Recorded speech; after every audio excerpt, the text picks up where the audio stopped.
मैं बताता हूं ना क्या गलती हुई है। जब आपका बच्चा गाने सुन रहा था कि दम मारो दम मिट जाए गम, जब वो गाना सुन रहा था कि सूरज डूबा है यारो, दो घूंट नशे के मारो, गम तुम भुला दो सारे संसार के, तब तुम खुश हो रहे थे कि तुम्हारा बच्चा बड़ा मॉडर्न हो रहा है, तुम्हारा बच्चा बहुत संगीत की समझ रख रहा है, क्या बेहतरीन गाता है, क्या बेहतरीन ठुमके लगाता है इन गानों पर। तब तुम्हें समझ में नहीं आ रहा था। आज तुम अपना सिर पीट रहे हो कि तुम्हारा बच्चा नशा क्यों कर रहा है, तुम्हारा बच्चा शराब क्यों पी रहा है। जीवन में गम तो होगा ही, तो उसके मन में क्या बीज है कि दम मारो दम मिट जाए गम, तो दम मार रहा है। गम तो जीवन में आएगा, अवसाद तो जीवन का भाग है।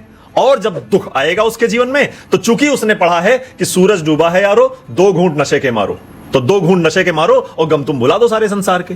तो उसे सारे संसार के गम भुलाने हैं, वो दो घूंट नशे के मार रहा है। अब तुम रो रहे हो, उस समय तुम खुश हो रहे थे। तो सारी समस्या की जड़ तो यही है ना कि ये जो फूहड़ लिरिक्स संगीत के साथ बांध करके प्रस्तुत कर रहे हो और सिनेमा घरों में जाकर के बच्चे के साथ सामने सीटियां बजा रहे हो, तालियां बजा रहे हो, तो फिर क्या समझ रहे हो कि तुम्हारा जो बच्चा है वो स्वामी विवेकानंद बन जाएगा या महर्षि दयानंद सरस्वती की तरह तेजस्वी हो जाएगा। यही होगा। तुम थिएटर में सीटियां बजा रहे हो, तुम्हारा बच्चा सड़क पे सीटियां बजाएगा।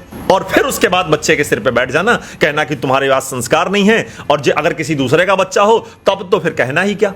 दूसरे के बच्चे के दोष निकालने में तो फिर आप माहिर हैं ही।